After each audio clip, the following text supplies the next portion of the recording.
Hi, I'm Brian. Welcome to Autogefühl and welcome to the third of our companion pieces on the redesign of the Audi A8. Today we're going to be looking at the Audi S8.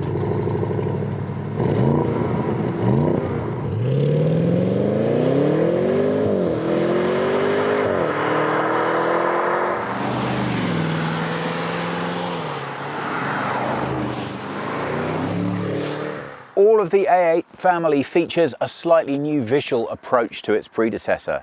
New front and rear bumpers, new grille design, and a few nice touches, especially around the headlights.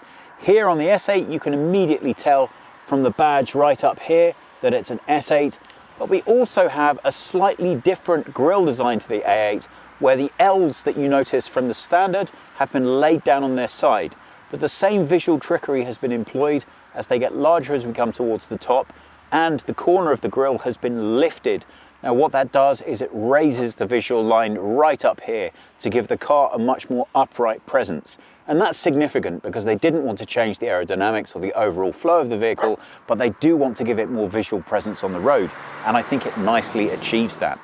Lower down, this bumper on the S8 has been segregated for these air intakes and together gives it a more dynamic angular appearance. Now you can have lots of different styles to choose from. For aggression, I really like the matte black finish that you can have applied to this, but this does a nice job of presenting the sportier feel of the S8 over its standard A8 brother. Round to here on the headlights, you can see that there have been a couple of significant changes. Firstly, the daytime running lights are now at the top. And again, when you actually have those on, what you find is the visual presence of the car raises upwards slightly, giving you a higher profile visually. This dynamic cut into the side of the lights, into the now standard LEDs that come with whatever model you get. Matrix LED is also standard in some places, but if you want the cat's whiskers, you can now get fully digital matrix LEDs. If you want to know more about that, have a look at Thomas's driving review. He does some really great night driving scenes where you can actually see in real time how that works. But just to give you an idea, all of these lights feature mirrors in them which allow them to intelligently adjust the lighting field to whatever the road conditions are ahead of you. It's really quite dramatic to experience, and I think it's going to be a common feature for headlights in future. But for now it is going to cost you a little bit extra. But come on, if you're looking at buying an S8, you can afford it, why not? Splash out, go crazy.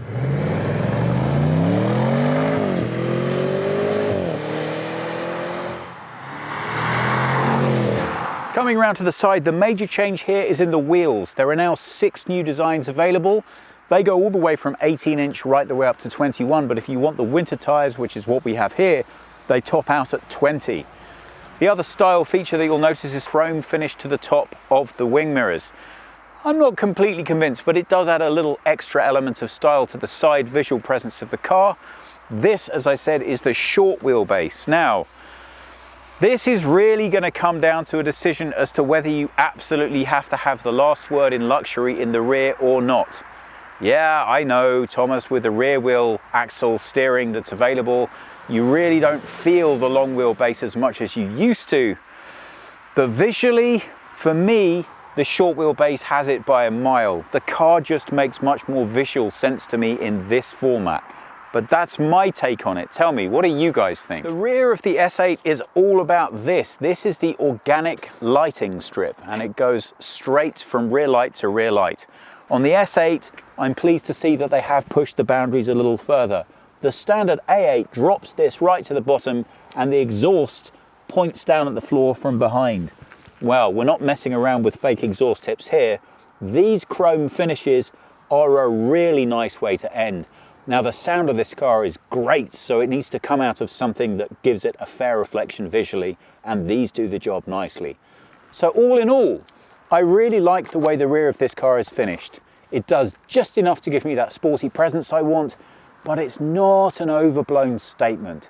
It doesn't really give 2 fingers to the guy driving behind you. It just makes him think, I bet that goes fast.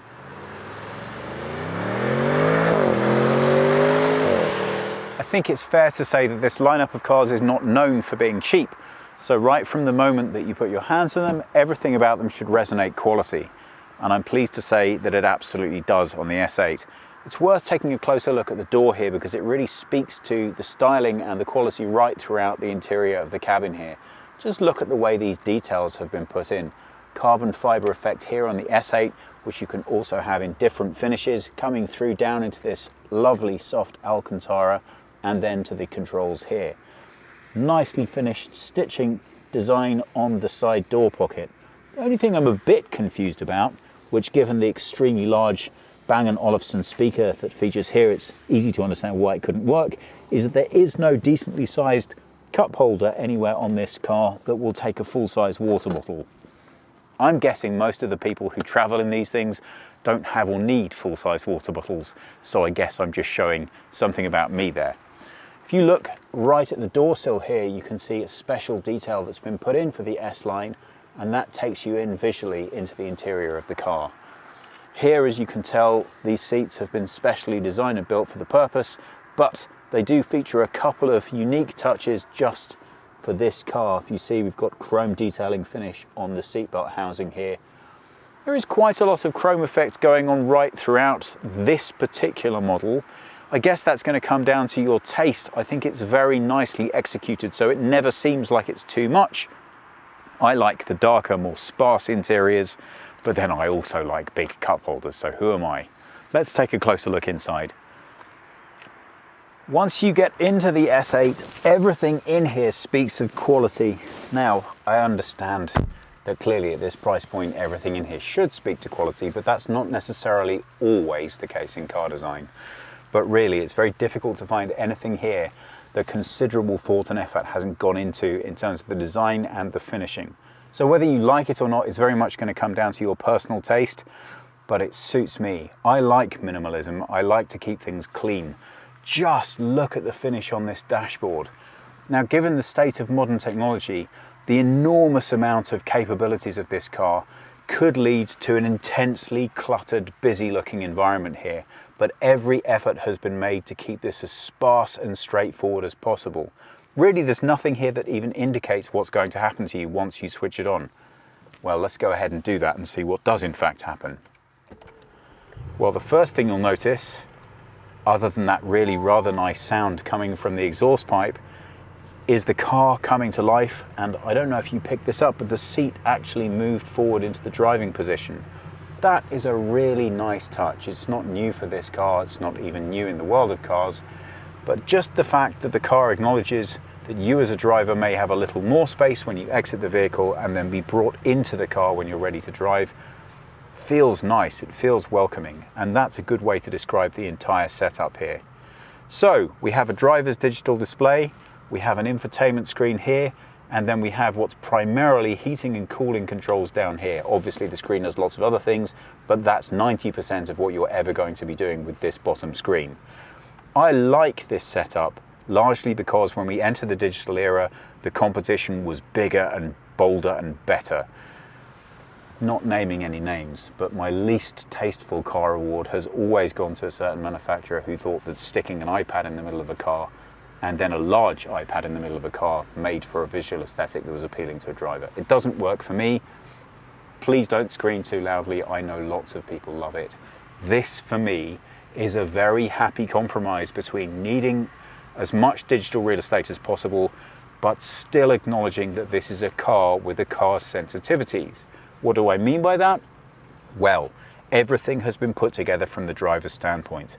The only critical information you have to have can come to you through the head-up display, meaning that while you're driving, your eyes never, ever have to leave the road. I really appreciate that.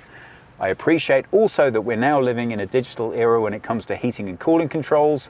I don't like that so much, but if you have to have them digitally, this is the best I've seen them executed. Now let's take a look in the rear. Okay. Clearly this is going to be not quite as sumptuous as the long wheelbase. We have, for example, lost the ability to put the front seat forwards and have a massaging foot control in the back of the passenger's front seat.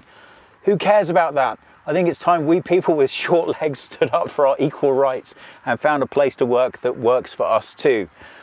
I mean, come on. I know, guys, that I already told you I have short legs, but look at this embarrassment of space that we have available here. This seat's set for me But I tell you what, this seat is not. And if I come over here, which is effortless by the way, you can see I have so much room here, it's embarrassing. The comfort is every bit as good as the front. And well, I guess I am a little bit of a traditionalist. Unless you really are buying this car in order to travel almost exclusively in the rear of it, it's kind of a no-brainer for me. I have to know that I could fit 5 people into my car, and I can't do that if I buy the other one. So this one has it for me, but let's do the central seat test.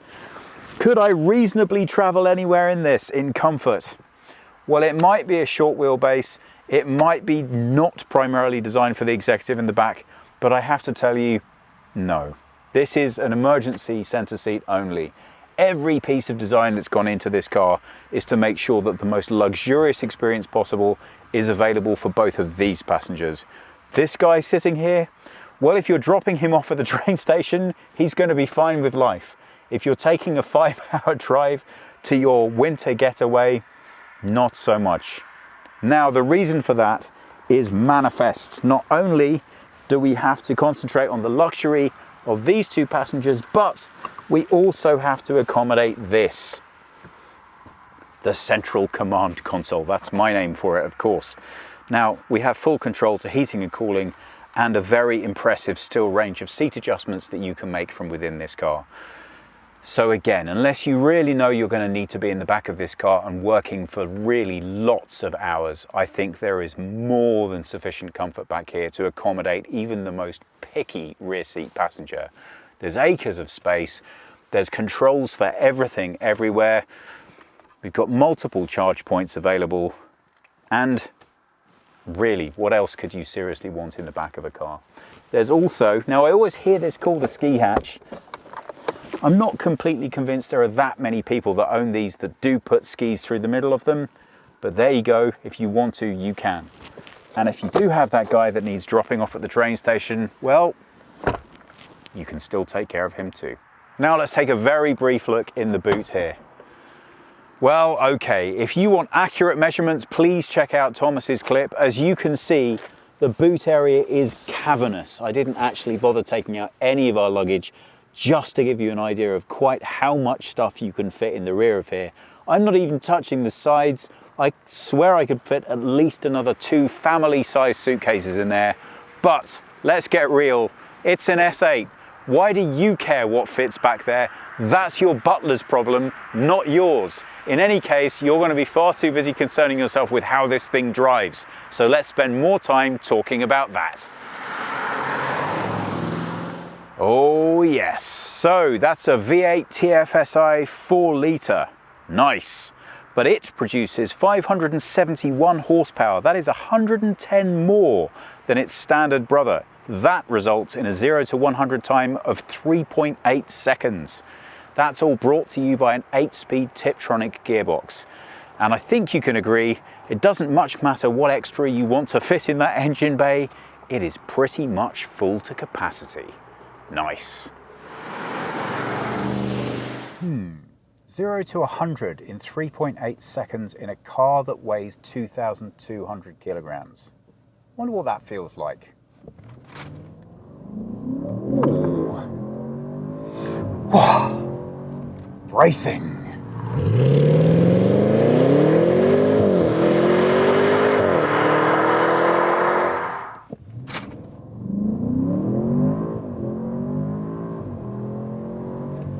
Really doesn't matter how many times you do that, it just doesn't get old. Just for overly cautious viewers, I think it's only fair to point out the speed limit here is 100 exactly, so I'm having this much fun and still staying completely legal. Well, when I came to this car this morning, I really came to it with no preconceptions whatsoever. Obviously it feels almost identical to sit in to the A8 standard model.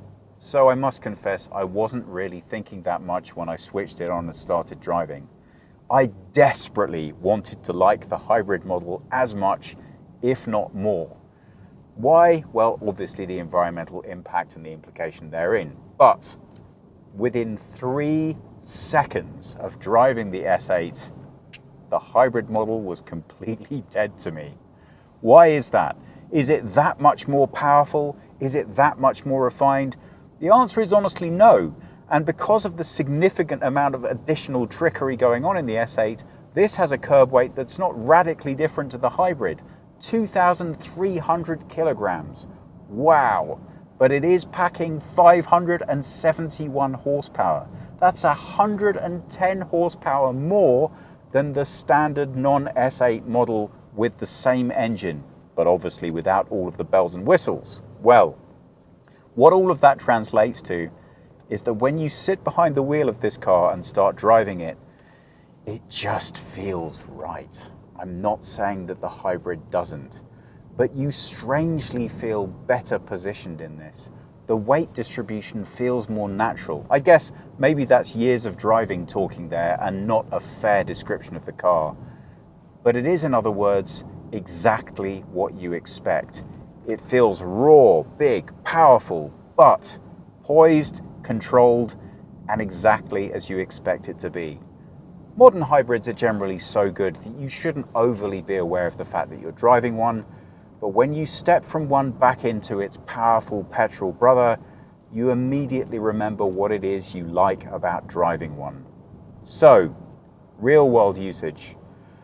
Well, there is an awful lot of power in this car. You're going to drop off 0.7 of a second from the standard model and over 1 entire second off the hybrid in the 0 to 100 sprint. Wow. In terms of the handling itself, well, there's no denying how heavy this car feels, and if I had one grumble about my initial driving feedback, really it's nothing more than physics can explain, and that is the fact it's an extremely heavy car, and when you do throw it round corners, well, you're not quite sure what you're doing and what the car's doing. And because of that, it's a little concerning on these particularly wet, icy roads, because if you push it just a little bit too far, by the time you recognize that, clearly there isn't going to be any coming back whatsoever. So to get the most out of that power in the driving experience, you either need to be a lot braver than I am, or you need roads that are a lot less icy and a lot drier than these. That said, of course, the technology is really superb. You really do have to push this car very hard in order to find any lack of surety whatsoever. But the performance, it's sublime. The acceleration is great. The power and handling into the curves is just lovely. The brakes are sharp and crisp, but they're also refined, so you don't feel any urgency to them in the way of disrupting your VIP in the back, which in our case is our very friendly and helpful camera guy. Now, all of that said, I can't help the feeling that this car is primarily designed to drive for comfort. That's what it's for. Everything about this car is to provide comfort and refinement to its passengers. So yes, you have stacks of power available to you, but I don't think you're going to want to access it all that much. Mostly what this power says is, when the assassins start coming for you, the driver's going to be able to outpace them on the open road. So most of the time, you'll know that power's there, but you're not going to access it. Every now and then you want to overtake something in a difficult spot, or you just want to enjoy the thrill of driving, and this car reminds you that just because you own an expensive, large luxury sedan doesn't mean you have to compromise on performance. In other words, you can still have the best of both worlds. All of that clearly is going to come at a price. But when you're weighing up the odds as to which of the A8 models you're going to get, I can categorically tell you that for overall pure driving enjoyment, the S8 has it hands down. Everything about this car is a perfect balance between performance and refinement. So if you're just going at gentle speeds as I am now, and I'd love to give it a little bit more power, well then obviously you're going to be more than comfortable taking it slower. But when you do find a bit of open road, ooh, this car's really going to reward you. So let's talk about seating position and technology. Well, the seats are absolutely superb. You really can't fault them. Generally, it takes me an awfully long time in a car to find the exact seating position that works for me. I've now driven 3 of these models, and I have to tell you the seats in all of them are fantastic. It takes no time at all. And needless to say, if you're buying a luxury sedan, you expect the seat to do everything, and this does, even up to and including the fact that not only the seat is heated, but also the armrest as well, which means you really are in the lap of luxury and you have everything you want completely at your disposal. The digital systems are nicely split out, so although you have a large driver's cockpit, honestly, you're not going to spend a lot of time looking at that. Why? Well, because the head-up display is so well delivered. That's not a new idea, but I've seen some truly awful ones. And in this car, it's really well delivered. You've got plenty of information and it's really nicely displayed. Although, full admission, it took me more than just a little bit of time to figure out how to adjust it. As with most of the other features of the car, that's done through the central system. I spent far too long, I'm embarrassed to admit, looking for a nice handy little gear stick down on this side of the dashboard, which is where they're usually located. When you do find it in the instructions, it's actually very straightforward to adjust to accommodate for your height. Speaking of which, although I'm only 5 feet 10 or 178 centimeters in height, I do have a very long torso. So you can compare what you're seeing here on the top half with around about a 6'2" person, but very short legs. So the seat is a lot further forwards than it would be for most people. So if the car looks ever a little bit odd in terms of the internal shots, that's why. The car is set for me and I always have the seat far forwards. That said, just look at the amount of headroom I have here. Everything about the car is designed to make me feel extremely comfortable. So again, if I have one and my only gripe would be that you can't cheat physics, this is a very substantial car and you have to place an awful lot of trust in that technology to do exactly what it's supposed to do once you do start throwing it around. But for 90% of your life owning this vehicle, you're going to be doing exactly this, coasting effortlessly. And the main reason for that is the fantastic air suspension.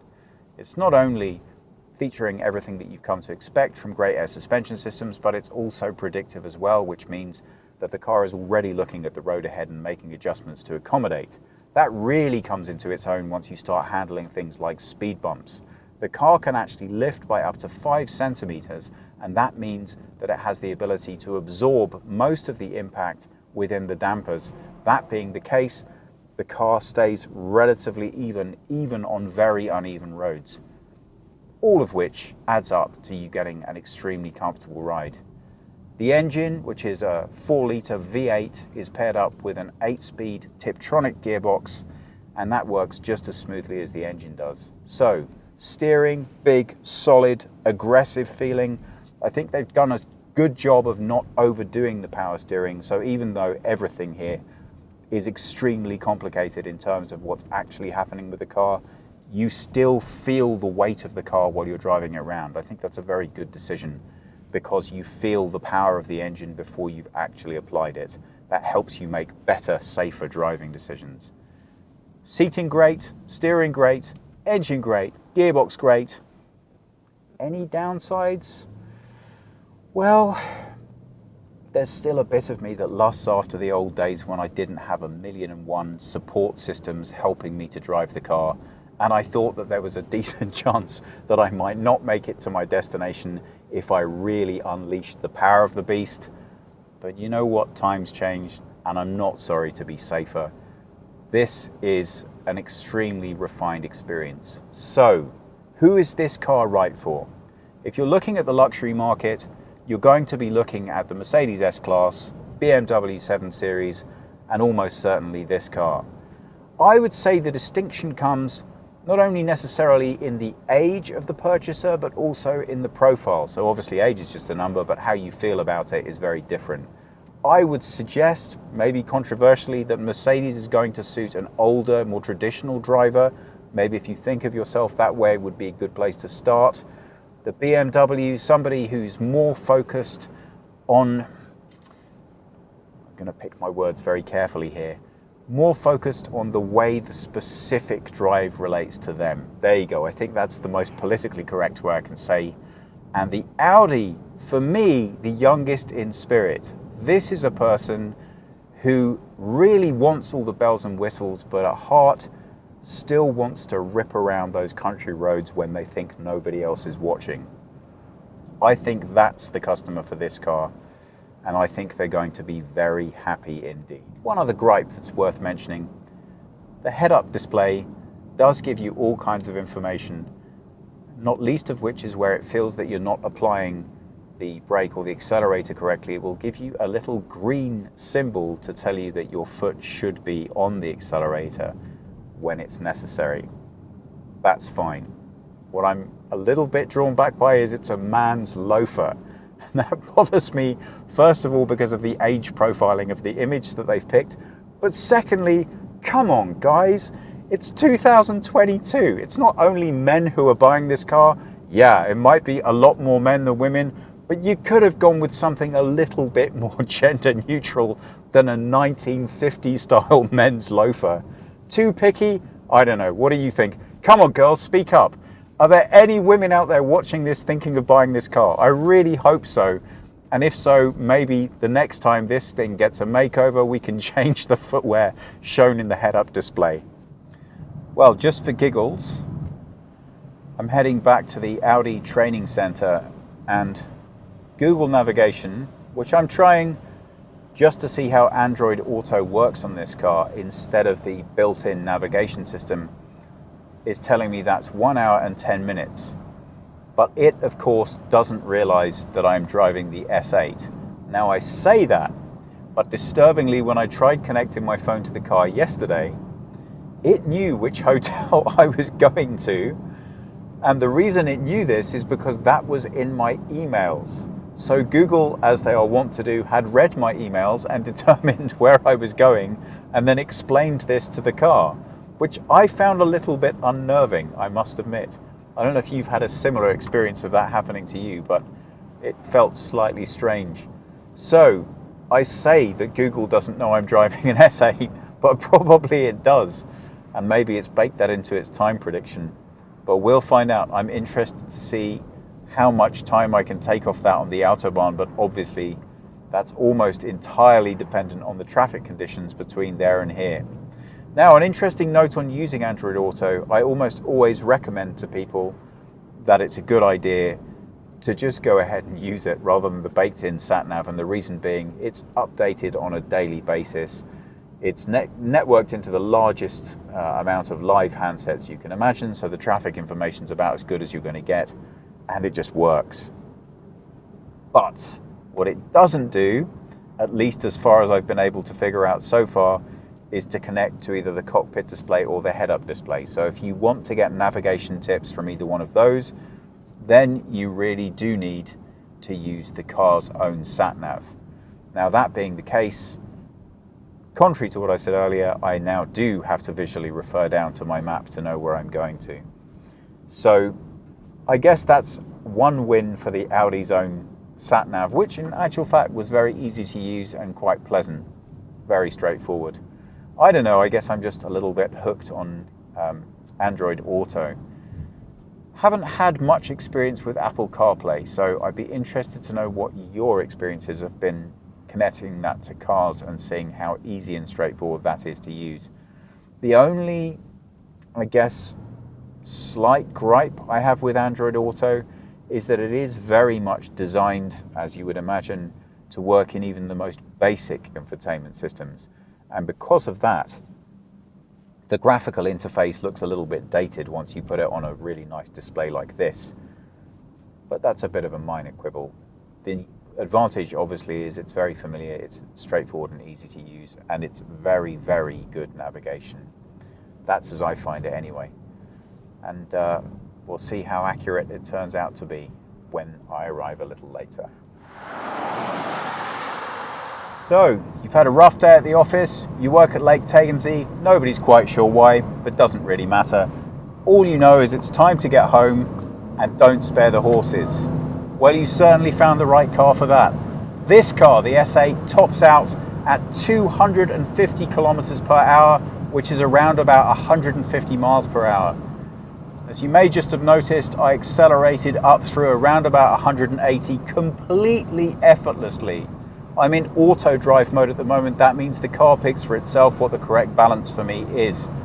But just to make it a little more exciting, let's change that up and put it in dynamic, just to see how that changes the performance. Well, right there already I'm picking up on a little bit more engine note.